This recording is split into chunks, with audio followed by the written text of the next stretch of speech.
The screen fades in. A glittering holiday backdrop. Soft candlelit warmth. Meghan Markle turns toward the camera in an emerald gown that seems to glow like a jewel in the dark. But here's the question that stopped viewers cold. Did Meghan Markle really wear a dress that didn't belong to her? Not borrowed, not gifted, not sponsored, but allegedly never returned. Before we continue, please hit the like button, subscribe to the channel, and turn on the notification bell for updates. A $1,695 Galvin London gown that fashion insiders claim vanished after a magazine shoot and mysteriously resurfaced in her brand new Netflix promo for With Love, Meghan. Strange coincidence? Or something far more intentional? The audience didn't breathe when the image hit the internet. Stylists froze mid-scroll. Fashion journalists exchanged messages that didn't need emojis. And inside the luxury fashion corridors, where reputations are guarded like crown jewels, a whisper began to form. Sharp, amused, and cutting. Not a duchess, but a thief. Why did this dress matter? Why did this moment, a harmless festive promo, ignite a conversation that burned hotter than holiday candles? Because the gown wasn't just a gown. It was a breadcrumb, a reminder, a trigger, a symbol of a story the public was never supposed to revisit. But now it was back, shimmering beneath soft studio lights, daring the world to notice. And they did, even before fashion bloggers zoomed in, even before the screenshots multiplied, even before social media did what it always does, turned suspicion into spectacle. There was a sense that this wasn't accidental. This wasn't random. This wasn't merely an outfit choice. It felt like a challenge. You saw it, didn't you? That flicker, that smirk, that practiced, effortless grace that seemed just a little too self-satisfied. As though Meghan knew everyone would be talking. As though she wanted them to. As though controversy wasn't a risk, but a strategy. But here's the twist. This time, the fashion world wasn't amused. The CEO of Galvin London, Katherine Holmgren, a woman known for elegance, restraint, and carefully measured language, said just enough to make the industry tense. She didn't accuse. She didn't rant. She didn't unleash a statement. She did something far more dangerous. She hinted. And in fashion, a hint can be a dagger. Suddenly the dress wasn't just a dress. It was evidence. It was a receipt. It was a reminder that there are rules, unspoken, powerful, and enforced by reputation rather than courts. And if Meghan broke them, that's a scar that doesn't fade. Because in the luxury fashion world, taking something that must be returned isn't a misunderstanding. It's a violation. And in the royal world, optics are everything. So why would Meghan risk that? Why choose that specific gown? Why resurrect a garment tied to an unresolved fashion dispute? Unless the dress was never supposed to have gone back in the first place. Unless the story behind it was more complicated. Unless there was a pattern, one the public never fully noticed until now. Let me ask you this. Does a duchess return borrowed items? Or does a duchess assume everything becomes hers the moment it touches her skin? And what happens when the fashion industry, the very industry that once dressed her, elevated her, framed her as a modern icon, decides it has had enough? What happens when the whispers get louder? What happens when the screenshots surface? What happens when someone finally speaks? This isn't just about fabric. It's about credibility. It's about entitlement. It's about the widening gap between Meghan's curated image, compassionate, mindful, ethical, and the stories that keep bubbling to the surface like champagne shaken too hard. And yet, this scandal didn't explode publicly. Not at first. It hovered. It brewed. It gathered weight like a storm cloud waiting for the perfect moment to release thunder. Because insiders weren't merely annoyed. They were waiting, watching, collecting. And here's where things get even more unsettling. This wasn't the only garment tied to Meghan that allegedly never found its way back to its rightful owner. But we're getting ahead of ourselves. Before the allegations, before the industry frustration, before the rumors of missing wardrobe pieces that seemed to vanish like smoke, there was a magazine photo shoot. A glamorous one, a high-profile one. And it is there, in the bright lights, the flashbulbs, the glittering promises, that this story truly begins. Because that photo shoot didn't just create images. It created consequences. And someone kept records. Someone noticed what was signed out. Someone noticed what wasn't signed back in. And someone has been waiting for the moment the world would pay attention. Which means this Netflix promo may not have been a celebration.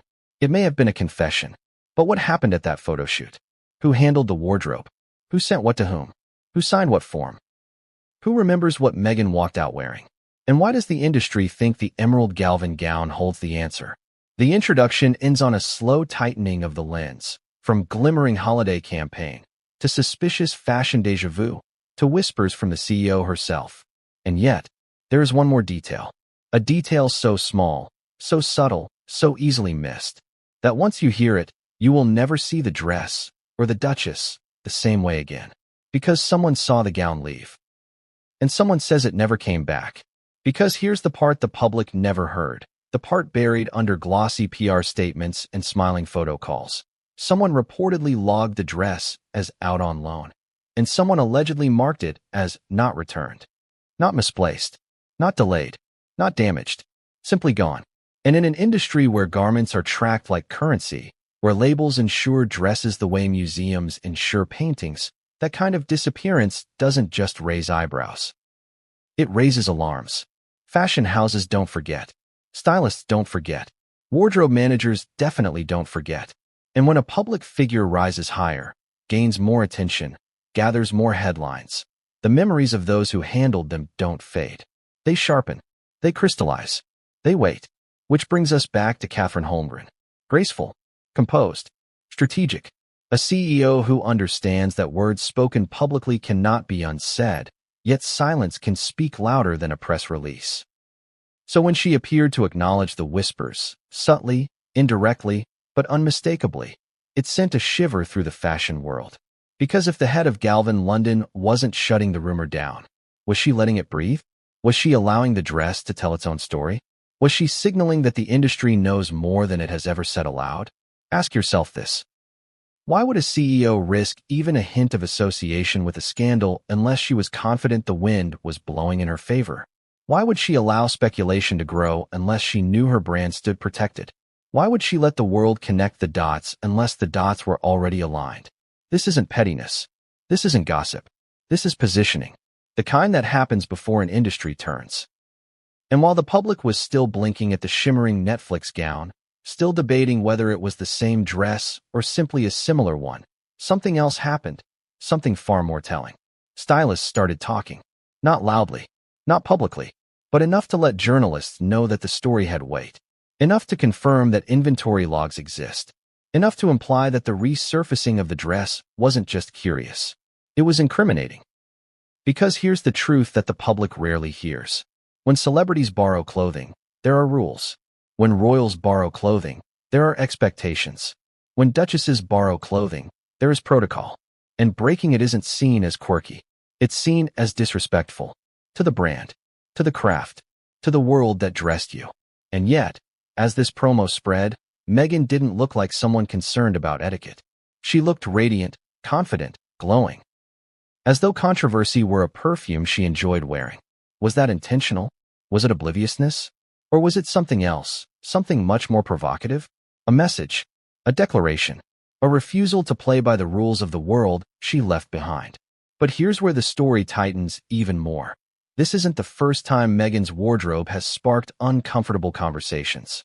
There have been murmurs, soft ones, cautious ones, about other pieces that allegedly did not return to their originating designers. One industry insider put it this way. Once is a mistake. Twice is a misunderstanding. 3 times? That's a habit. And habits have histories. So let's pause here and sit in this discomfort, because that's exactly where the fashion world is sitting right now. In the tense space between accusation and confirmation, between suspicion and certainty, between politeness and exposure. That's why this promo matters. That's why this dress matters. That's why the CEO's subtle acknowledgement matters. It's not about fabric. It's about character. It's about credibility.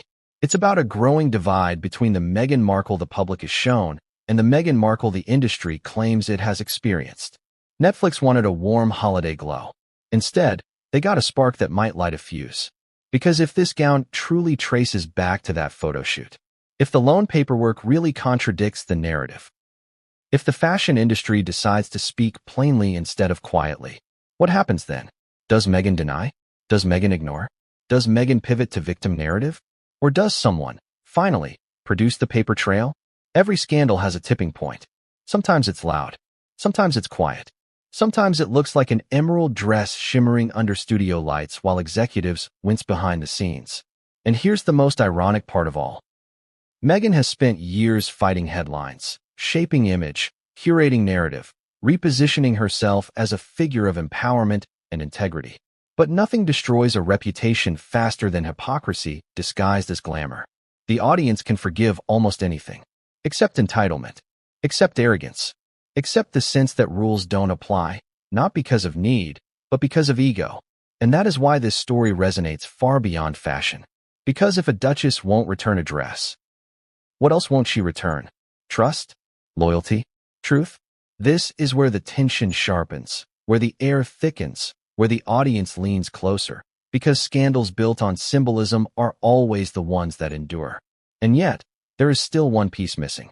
One moment, one comment, one digital breadcrumb that transformed a whisper into a spark, because someone didn't just notice the dress.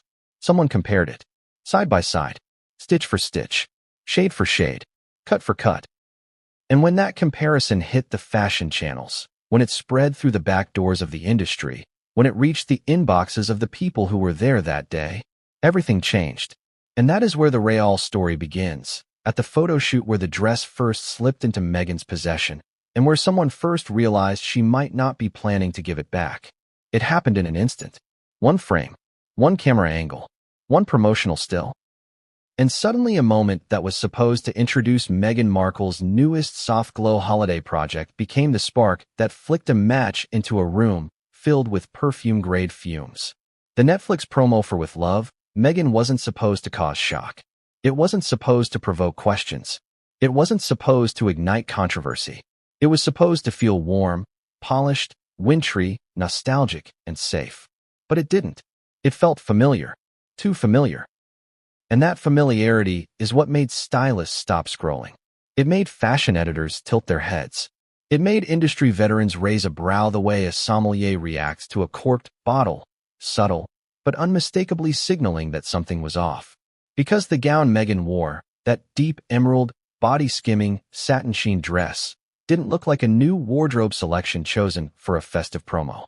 It looked like a reappearance, a resurfacing, a return of something believed to have been taken out of circulation. And suddenly people weren't admiring the color or the drape or the elegance. They were asking a different question altogether. Haven't we seen that before? And if so, why is she wearing it again? You could almost hear the collective inhale across the fashion world. Short, sharp, silent. The kind of inhale taken by people who know what it would mean if what they suspected was true. Because in fashion circles, especially elite editorial fashion circles, garments have history. They have paperwork. They have tracking. They have custodians. A dress doesn't just appear. A dress doesn't just wander. A dress doesn't just migrate across continents and production companies and press cycles without a chain of custody. So how did this one end up here? That was the question no one wanted to ask publicly, not at first, because the stakes were enormous. No one wants to accuse a duchess. No one wants to accuse a global celebrity. No one wants to accuse someone with lawyers and media reach and a brand built on controlled messaging. So the reactions came in coded language. Is that the same piece? Interesting choice to repeat that look. Didn't that debut somewhere else? Subtle, gentle, but pointed. And behind the scenes, private DMs told a very different story. Screenshots flew. Side-by-side comparisons circulated. People who were there, allegedly there, during the original photo shoot began whispering. That's the dress. That's the exact one. And it never came back. But this is where the audience, you, right now, has to step closer. Because here's where the emotional current of the story kicks in. This wasn't about fashion alone. This was about symbolism. Meghan Markle has positioned herself as someone who rises above pettiness, above impropriety, above the trivial concerns of the material world. Yet here was a dress, a single object, threatening to puncture that carefully constructed balloon. Why does that matter? Because image is currency, and clothing is narrative. And whether we like it or not, what someone wears, and how they come to wear it, tells a story. But here's where things get more intriguing. The promo didn't just show the dress. It showcased it. Lighting that made it gleam. Camera movement that caressed the fabric. angles that amplified the emerald shimmer like a gemstone under auction glass. It felt intentional, as though the dress wanted to be seen. And that is when the whispers turned into murmurs. Why that dress? Why now? Why in the very moment Meghan is trying to reshape her public identity again, away from royal drama, away from criticism, away from negative headlines? Unless the dress wasn't meant to be a coincidence. Unless it was a declaration. Unless it was a form of one-way communication. Because Meghan has always understood one thing: clothing speaks. She has used it to signal rebellion, to signal independence, to signal emotional states. So was this dress signaling something too? Or was something else at play? Now imagine the viewer, not just fashion insiders, but ordinary people, watching the promo. At first, they see a glamorous moment. But the more they look, the more something nags at them. Something feels slightly off. Even people who don't follow fashion trends began commenting. Something about the gown felt like déjà vu, like an echo, like a repeated note in a song that makes the listener turn their head. You felt that, haven't you? That sensation of recognizing something before your brain can name it. That tugging thread that demands to be pulled. That's how scandals begin, not with certainty, but with suspicion. And then came the first TikTok. A young fashion reviewer, dramatic, wide-eyed, theatrical, the perfect vector for viral commentary. Posted a side-by-side comparison. The promo image on one side, the high-fashion editorial image on the other. Same sheen, same neckline, same stitch pattern, same unmistakable shade of green. Her caption, "Tell me I'm wrong." The comments exploded. "You're not wrong." "Wait, is that allowed?" "Did she keep it?" "Hold on, wasn't that borrowed?" And then, the comment that flipped the energy in the room. "I worked at that shoot. It never got returned." Everything changed. Because now it wasn't speculation. It wasn't theory. It wasn't playful fashion gossip. It was an allegation. But notice, the commenter didn't elaborate. They didn't argue. They didn't rant. They dropped the match and walked away. And that's when journalists came sniffing. Entertainment reporters, royal commentators, fashion columnists. But the most chilling reaction came from the people who didn't speak. The stylists, the editors, the brand representatives. The ones who know how this world works and what it means when a dress goes missing. They said nothing. And silence, in fashion, is never neutral. It always means one of two things. The rumor is false and not worth dignifying. Or the rumor is true and too dangerous to confirm. Which one was it here? That's the tension that crackled through the industry as the promo continued to circulate. And then something even more interesting happened. Instead of ignoring the conversation, people close to Galvin London began, subtly, engaging with it. A like here, a cryptic emoji there. And then, like a violin string tightened too far, the air snapped when Katherine Holmgren reacted. She didn't accuse. She didn't confirm. She didn't deny. She acknowledged. An acknowledgement from someone in her position is seismic. It told the industry, "You're not imagining this. You're not misremembering. You're not stretching. There is a story here."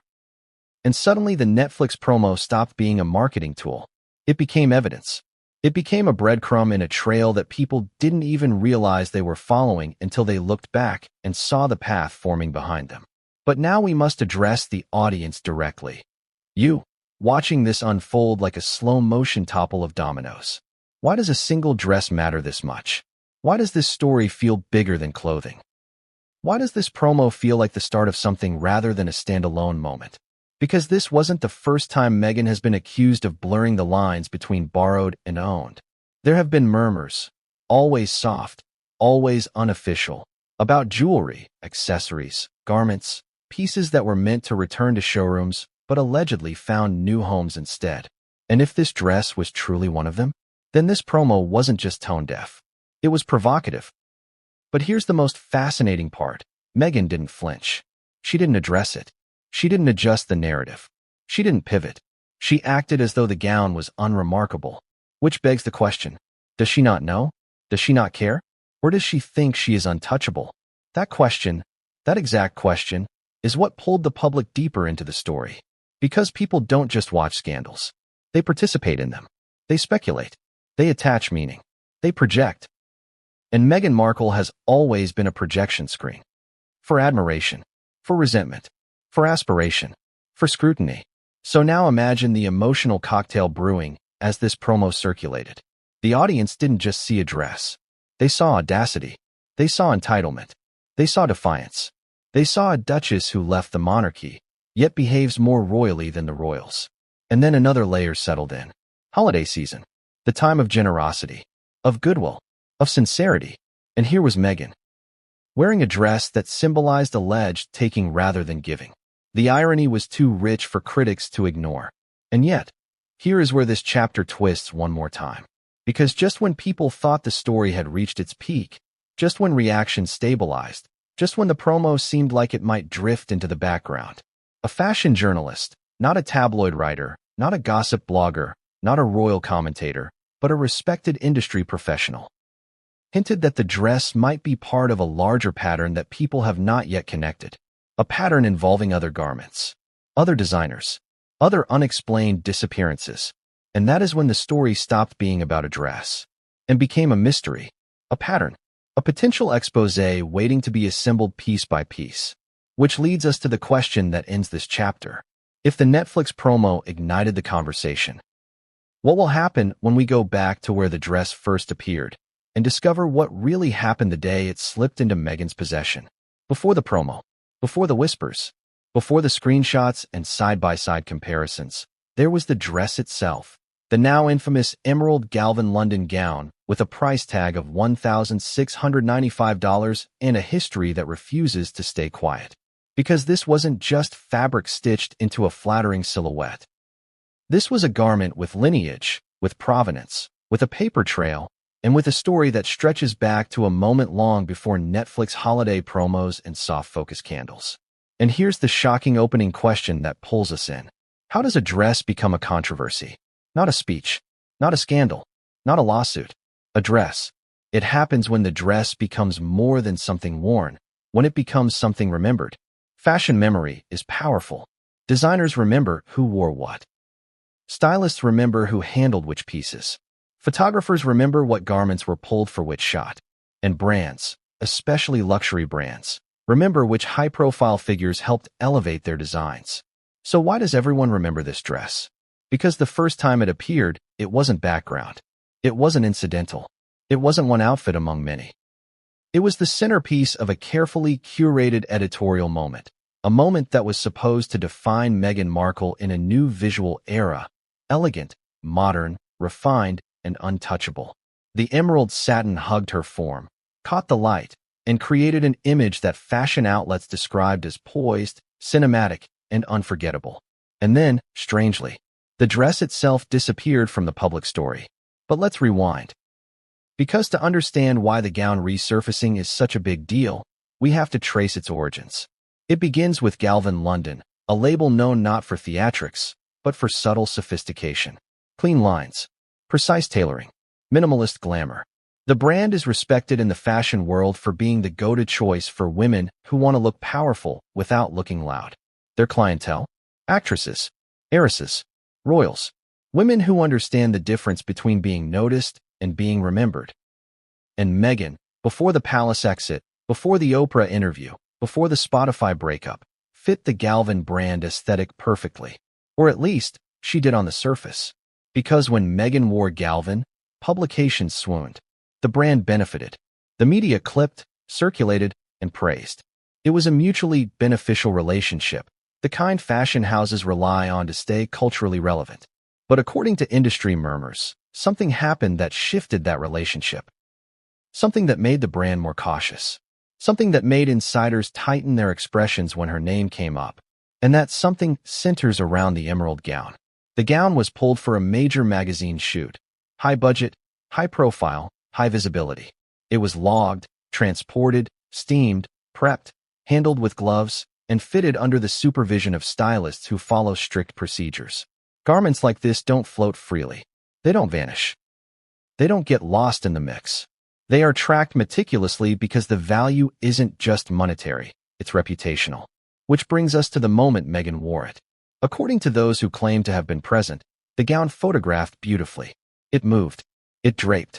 It shimmered. It captured exactly what the editorial director wanted, a sense of modern royalty, intentional femininity, and aspirational glamour. It was, in their words, the shot. But after the cameras cooled, after the makeup was removed, after the racks were rolled out, something reportedly went wrong. The dress didn't return to the garment bag it came in. It didn't appear on the inventory table. It didn't move through the normal return process. And when the post-shoot wardrobe reconciliation took place, something every stylist assistant knows is routine. The emerald gown was marked with a note that has now taken on a life of its own. Pending return. Not returned. Not confirmed. Pending. It sat in that category, allegedly, far longer than it should have. Because here's where the tension simmers. In fashion logistics, pending is a euphemism. It means the garment is gone, but no one wants to accuse anyone of taking it. It means the brand is waiting to see if the item magically reappears. It means someone is hoping the problem solves itself quietly. And for a while, that's exactly what seemed to happen. No story, no leak, no accusation, just silence. But silence isn't the same as resolution. Now here is where the emotional twist comes in. People at Galvin reportedly remembered that dress specifically, not because of its color, not because of its price, but because of who wore it and how it disappeared. The dress became something whispered about, the kind of thing fashion people discuss with raised brows and knowing glances, but never write down. Until now. Because the moment Meghan appeared in the Netflix promo wearing what looked unmistakably like that exact gown, the memory surged back like a spark hitting dry leaves.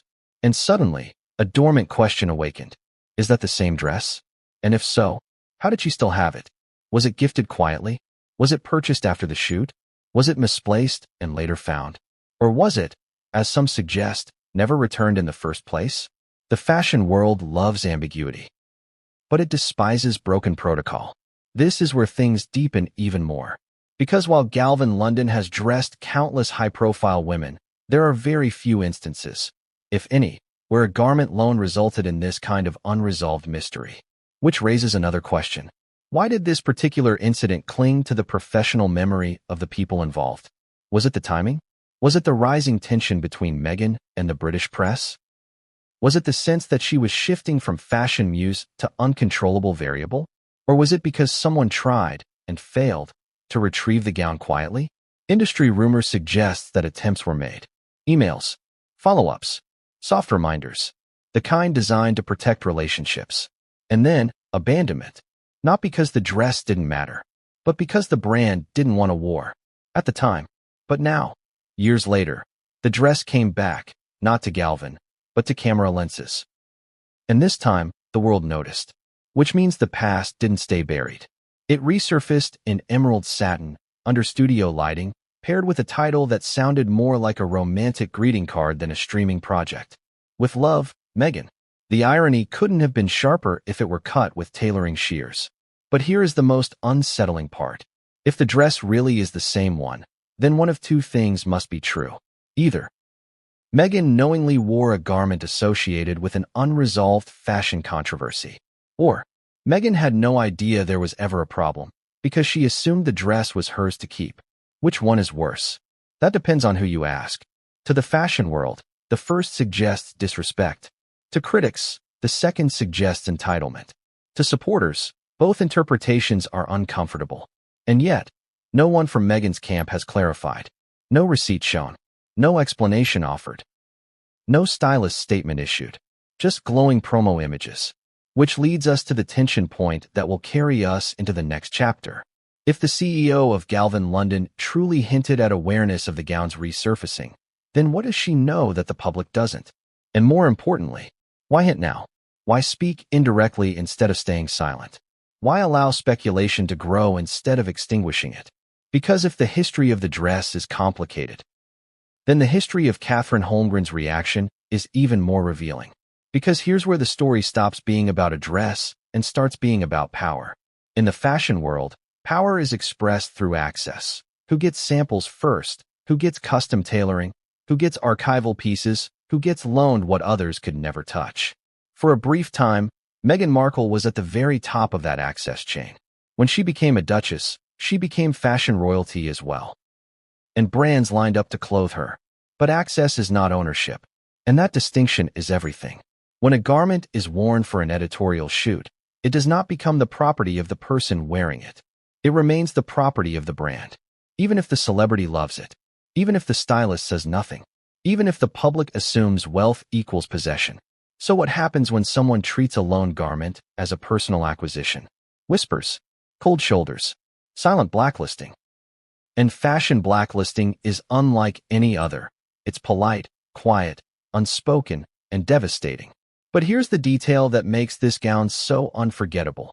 According to insiders, this particular dress had to be reordered after the shoot because Galvin needed it for upcoming campaigns and couldn't locate the loaned piece. That may sound small, but in fashion logistics, that is a financial and reputational inconvenience. An inconvenience, when tied to a duchess, becomes resentment. Resentment becomes memory. Memory becomes story. Story becomes scandal.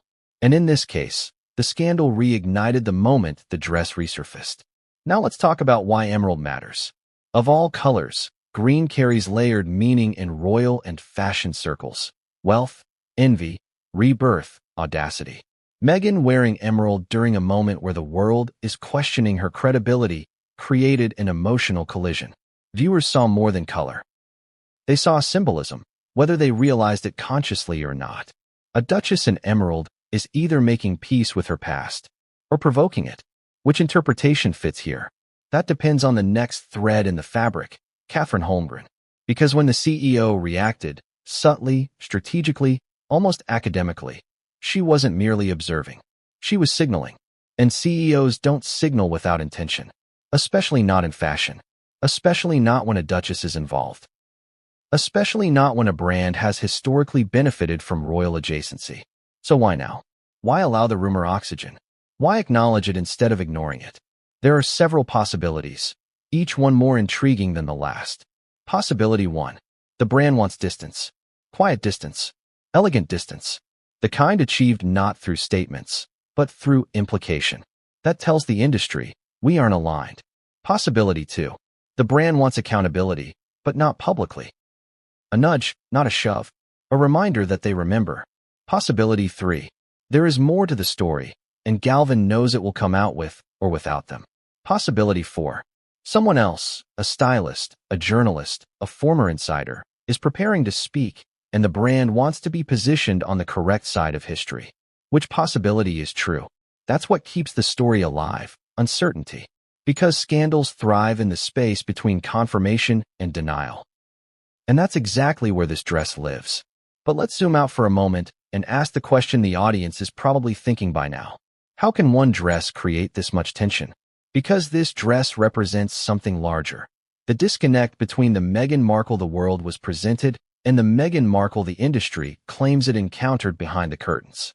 In public, she became a symbol of reinvention, resilience, and empowerment. Behind the scenes, some allege a different pattern, one of bending rules, taking liberties, and expecting exceptions. And nothing exposes entitlement faster than the assumption that borrowed becomes owned.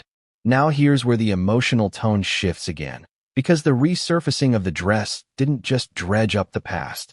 It forced people to reconsider moments they once brushed aside. It made fashion professionals revisit memories. It made journalists reopen files. It made stylists scroll through old phone photos. It made assistants check archived garment logs. And what happens when multiple people realize that their individual experiences form a pattern when placed side by side? That's when whispers become testimony. But the story of the dress becomes even more layered when we consider timing. Because it didn't reappear during a neutral moment. It reappeared during a moment when Meghan's public credibility is already unstable. Failed projects. Criticism from former colleagues. Rumors of industry fatigue. A Netflix deal that needs wins. A reputation that needs polishing. So is this dress choice careless? Or desperate? Or strategic? Ask yourself, if Meghan wanted to project luxury, could she not have chosen any other gown? If she wanted freshness, could she not have worn something new? If she wanted to avoid scrutiny, could she not have anticipated comparisons? Which leads to a more unsettling possibility. What if she didn't think anyone would remember? This is the Achilles heel of many public figures. The belief that the world forgets details simply because they do. But fashion people don't forget. And here's another detail worth leaning into. Galvin London is not a brand that tolerates disorder. Their structure is tight, their sample tracking precise, Their internal process is meticulous, which means if this dress truly never returned, there is documentation. Maybe an email, maybe a form, maybe a timestamp, maybe a courier record. Paper trails exist even when public trails fade. And that begs the next question. If evidence exists, why hasn't it surfaced? There are 3 reasons evidence stays hidden. Because someone is afraid, because someone is protecting something, or because someone is waiting. Waiting for what? For the right moment. For the moment public opinion will receive it. For the moment when silence becomes complicity. Which brings us to the emotional hinge of this chapter. People are starting to believe that moment is now.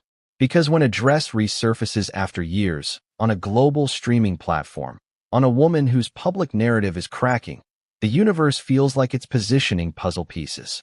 And audiences love puzzles, especially ones involving royalty, especially ones involving scandal, especially ones involving proof. Now, here is the final turn that carries us toward the cliffhanger. Someone inside the fashion world has hinted, quietly, carefully, that the emerald gown is not the only Galvin piece with an unresolved return status connected to Meghan, which means the dress may not be an isolated incident. It may be Exhibit A, and if there is an Exhibit B, then the next chapter of this story doesn't belong to the dress. It belongs to the woman who leads the brand, the CEO whose reactions set the fashion world vibrating with curiosity. Because the question now becomes, what does Katherine Holmgren really know?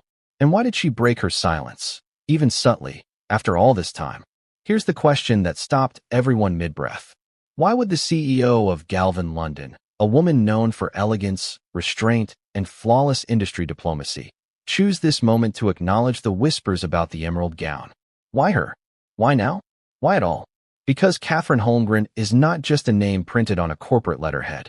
She is a force.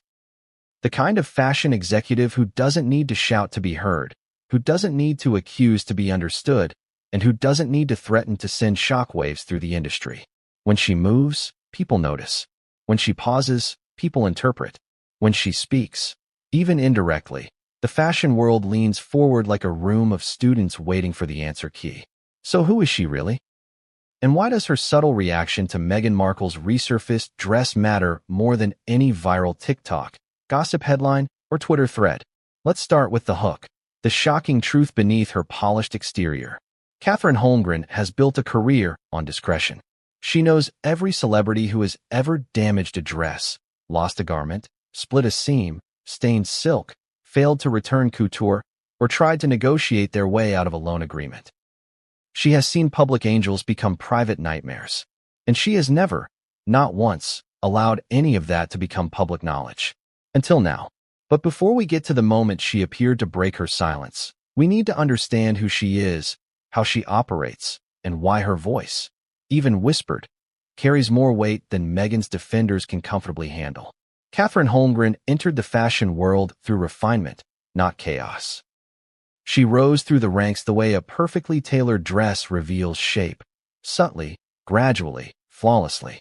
She became respected not because she was loud, but because her decisions were precise.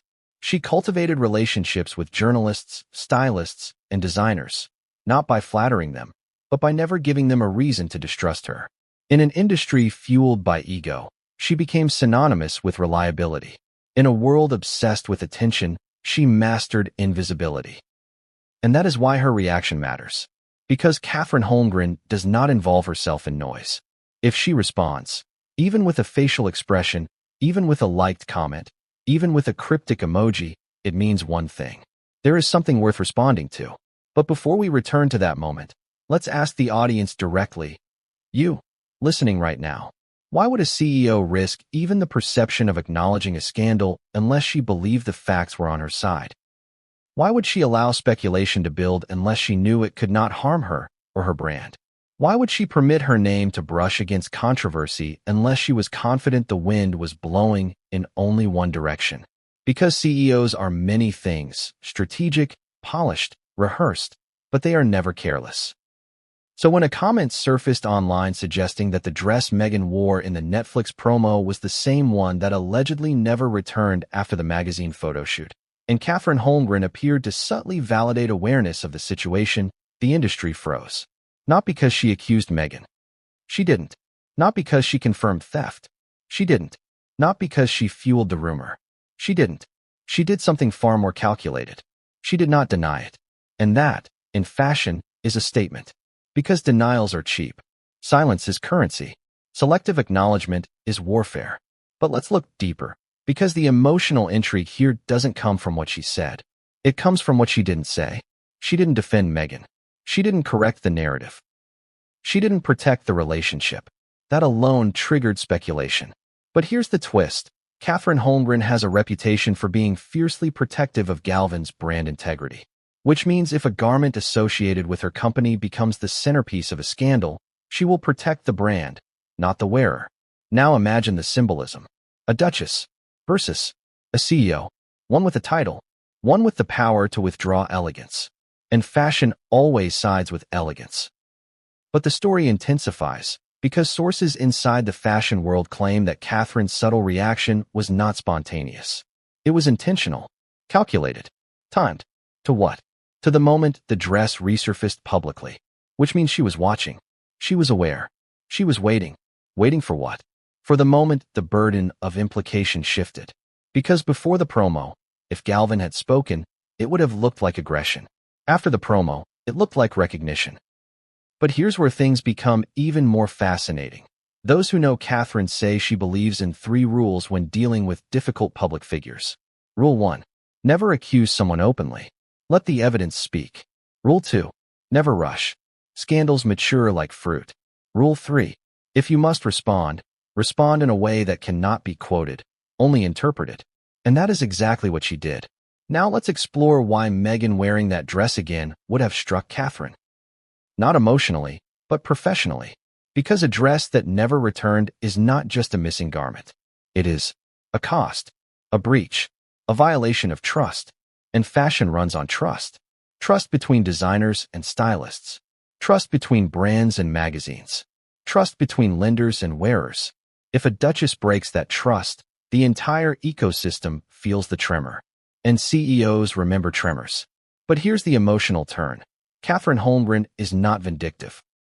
People who know her describe her as calm, deliberate, almost surgical in her thought process. Which means if she allowed the rumor oxygen, it wasn't revenge. It was positioning. Because what happens if someone else, a stylist, an assistant, a journalist, comes forward with documentation? The CEO will look measured, reasonable, transparent. And Meghan will look defensive, entitled, cornered. That is how reputations shift. But here is where this chapter sharpens. Because according to insiders, this wasn't the first time Katherine had to deal with unusual return complications linked to Meghan. There were allegedly other garments, other delays, other pending tags, which means Katherine may not be responding to a single incident. She may be responding to a pattern. And that changes everything. Because patterns imply intention. Patterns imply disregard. Patterns imply entitlement. And nothing activates a fashion CEO faster than entitlement masquerading as glamour. Now we must address the audience again, directly, intimately. Do you think Katherine Holmgren would risk being associated with this scandal unless she knew more than the public does? Do you think she would have allowed the rumor to flourish unless there were others who could corroborate? Do you think she would subtly acknowledge the conversation unless she believed the truth would eventually support her? Because CEOs do not gamble with their reputations. Celebrities do. And that may be the difference that turns this story into something much larger. Now comes the final twist of this chapter. The moment that made journalists, stylists, and insiders exchange messages with the kind of energy normally reserved for leaked court filings. Someone claims that Katherine Holmgren has a documented internal record relating to the emerald gown. Not speculation. Not memory. Not rumor. Documentation. If that is true, if such records exist, then Meghan's dress choice didn't just reopen a fashion faux pas. It reopened a file. And that means something else. This story isn't about whether Meghan returned the dress. It's about whether Galvin can prove she didn't. And that is where things shift from rumor to revelation. But before that revelation can unfold, we must turn to the next piece of the puzzle. Not the CEO, not the dress, but the rulebook. Because to understand the magnitude of the alleged violation, the audience must understand the world in which it occurred.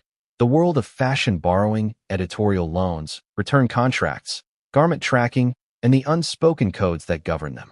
Because if a duchess broke those rules, the consequences are far bigger than a missing gown. Here's the shocking hook that pulls us straight in. In the fashion world, borrowing a dress and keeping it is not a misunderstanding. It's a violation. Not a cute mistake. Not a scheduling mix-up. Not a harmless oversight. A violation. And that single word is why the Emerald Galvin gown controversy matters. Because Meghan Markle didn't just wear a dress. She stepped into a system governed by rules the public never sees, but the industry never forgets. Those rules are invisible, unspoken, and enforced with velvet gloves, until someone breaks them. So let's tear down the curtain and expose the world behind the wardrobe. The world where dresses have tracking numbers, where garments have guardians, where stylists sign paperwork like surgeons, where a seam can cost thousands, and where returning a borrowed item is not courtesy, it's law. You may think you know how fashion works. You don't. Not yet. Because the fashion industry operates on a structure that is almost feudal. Where designers are monarchs, stylists are diplomats, publications are kingdoms, and celebrities are visiting nobility who must obey protocol or never be invited back again. And the first and most sacred rule of all, if it's borrowed, it must be returned. But what does borrowed mean? What does return mean? And what happens when someone, especially someone with a title, doesn't follow the rules? Let's break it down layer by layer. Beginning, the hook of the system. Imagine a vault. A literal vault, filled with gowns that cost more than cars. These gowns are not bought. They are not sold. They are not gifted. They are lent. Like museum artifacts. Like royal jewels. Like relics. And every time one leaves the vault, paperwork follows it. Not optional paperwork. Mandatory paperwork. The garment is logged. The courier is logged. The time is logged. The stylist is logged. If you touch the dress, your name enters the chain. That's how serious the system is. Now add the second layer, insurance. Garments used in editorial shoots are insured like artwork because they are artwork. A spilled drink? Thousands. A torn hem? Thousands. A missing piece? Catastrophic. Which is why the emerald gown's alleged disappearance wasn't merely inconvenient.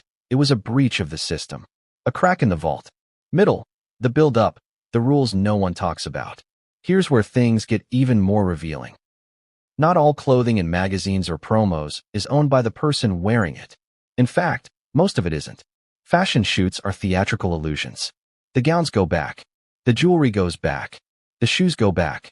Even handbags worth less than a laptop go back. Because the industry runs on circulation. Circulation creates visibility. Visibility creates demand. Demand creates sales. A garment that vanishes breaks the cycle. Now here's the part that stings. The rules are even stricter for high-profile figures, not looser. The more famous you are, the tighter the system clamps around you. Why? Because fame increases exposure, exposure increases value, and value increases risk. A duchess wearing a dress multiplies brand recognition instantly, which means the dress becomes more valuable, not to own, but to archive, relend, display, or auction. So when a duchess allegedly doesn't return a borrowed gown, it's not a simple breach. It's a rupture. Now, let's go deeper. There are 3 categories of clothing in editorial fashion. Category 1, loaned. Category 2, gifted. Category 3, sponsored. Loaned items must be returned. Gifted items require written confirmation. Sponsored items must be disclosed. If Meghan believed the dress was gifted, there would be a record. If she believed it was sponsored, there would be disclosure. If neither exists, then the dress was a loan. And loans return. Always. But here's where the emotional irony kicks in. Meghan has spoken publicly about sustainability, conscious consumerism, ethical fashion, and responsibility. So the idea of her keeping a loan gown contradicts the very values she claims to champion.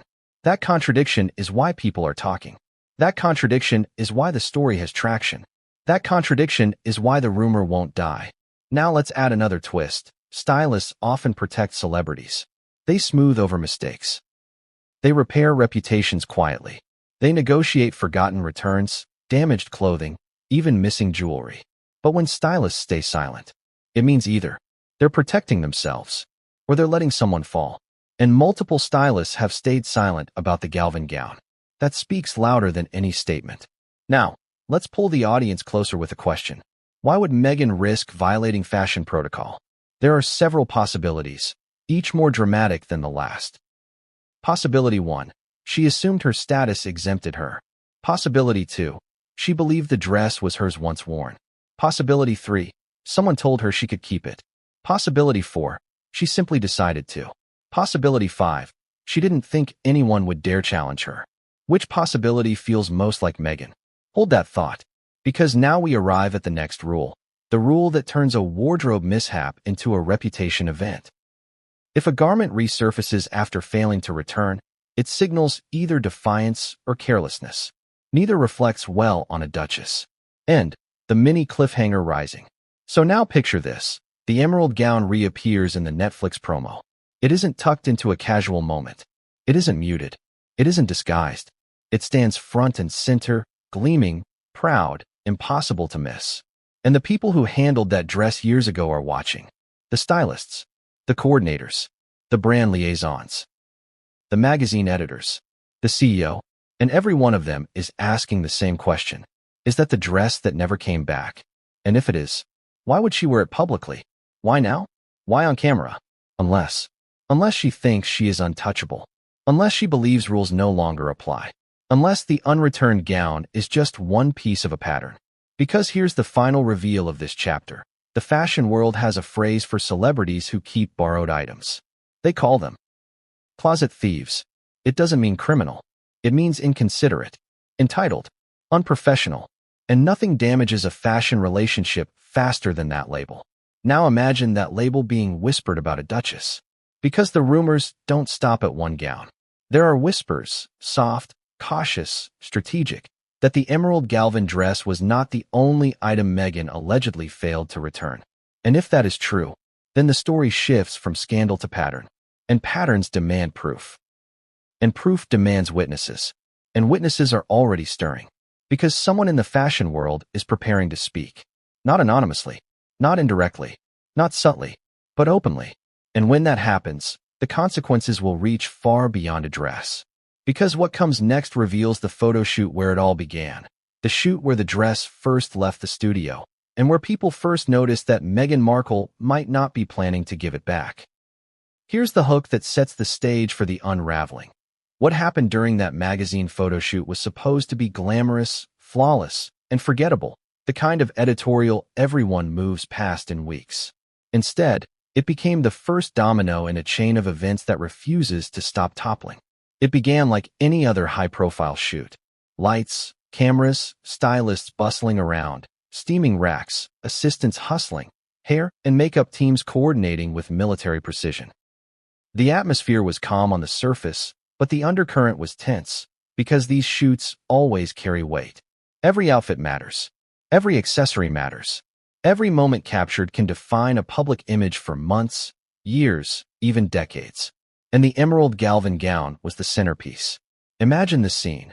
Meghan Markle enters, camera shutters firing like rain, emerald satin shimmering under the lights, perfectly draped to accentuate her silhouette.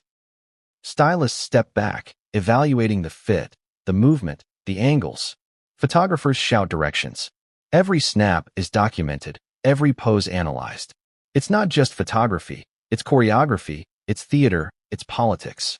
But here's the first wrinkle. After the shoot, someone noticed the dress wasn't going back where it belonged. Not immediately, not in the chaos of wrap-up, but in the follow-up inventory check. The meticulous process that ensures every garment is accounted for came up missing one critical line item, the emerald Galvin gown. Now, stop for a moment and let that sink in. In the world of fashion, missing means 1,000 things, but one thing above all, attention. Someone is watching. Someone notices. Someone records. And when the person who notices is a stylist or assistant who has worked with dozens of celebrities, a missing dress is never forgotten. At first, the reaction was calm. Emails went out, gentle reminders, polite requests. Nothing public, nothing dramatic. Because the goal isn't to shame. The goal is compliance, restoration of order. But the dress never returned. and the absence of a resolution transformed a minor inconvenience into a simmering problem. Meanwhile, behind the scenes, a quiet game unfolded. Stylists debated whether to escalate, editors checked records, and assistants whispered among themselves. In those whispered conversations, words were chosen carefully. The narrative had to remain intact. The client, Meghan, was powerful, influential, untouchable in many circles.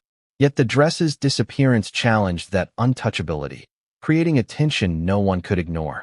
Here's the emotional spike. This wasn't just about a dress. It was about control. It was about respect. It was about boundaries being crossed, whether intentionally or through oversight. And in an industry that thrives on relationships, crossing boundaries is like breaking an unspoken contract, subtle, invisible, but understood by all who play the game. Now, let's weave in the surprise factor. According to anonymous insiders, some stylists suspected early on that Meghan might keep the dress. Not maliciously, not vindicatively, but because of an attitude that the rules of ordinary fashion mortals did not apply to her. They didn't say it out loud. They didn't write it publicly. But the suspicion hung over the team like a shadow, quiet, unsettling, persistent. And then, when the Netflix promo reintroduced the same gown years later, it became confirmation. Or at least, the appearance of confirmation. The emotional impact was immediate. Stylists who had whispered in corridors now saw the story leap from private speculation to public debate. The image of Meghan in that emerald dress wasn't just a photograph. It was a statement, intentional or otherwise. But the most revealing part of the magazine shoot comes from the micro details. The fit adjustments, the photographer's angles, the minor hem alterations. These small, meticulously recorded actions are what allow insiders to identify the gown years later. Every seam, every pleat, every glimmer of fabric has a memory. And fashion professionals remember. They catalog, they photograph, they file. Even when the public sees only glamour, insiders see patterns, signals, histories. Now, let's ask the audience directly. Do you realize how a single photo shoot can ripple across years of professional memory? A single garment, handled once, can carry a legacy of whispers, assumptions, and documented traces. And when that garment reappears in public, it awakens all those latent memories, all those unspoken evaluations. Here's where irony drips thick. The shoot itself was meant to highlight Meghan's elegance and poise, not a lingering logistical issue. Yet the gown, because it allegedly never returned, transformed the editorial achievement into a reputational challenge. What should have been a neutral, celebratory moment became the lens through which her behavior was judged, years later, under public scrutiny, amplified by streaming platforms. The middle of the story reveals the contradiction. For the world, the dress represented glamour, sophistication, and festive cheer. For those who tracked it, it represented oversight, entitlement, and potential breach of trust. That tension is why the shoot refuses to go away.